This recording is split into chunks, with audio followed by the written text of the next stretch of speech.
मिर्ज़ा जहलमी रफ़ुल यदैन के हवाले से ये कहता है कि जो नमाज में रफ़ुल यदैन नहीं करता वो रसूलुल्लाह सल्लल्लाहु अलैहि वसल्लम का दुश्मन है।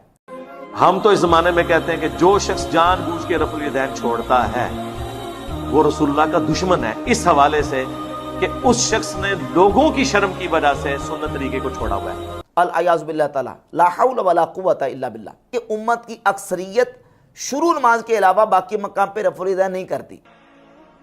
पाकिस्तान में 90% लोग उस तरीके पे नमाज ही नहीं पढ़ रहे जो बुखारी मुस्लिम में लिखा है।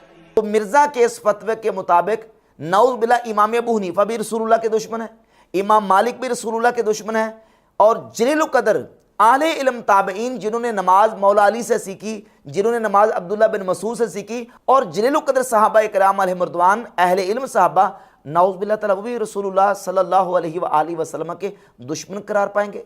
अल-अयाज़ु बिल्लाह ताला।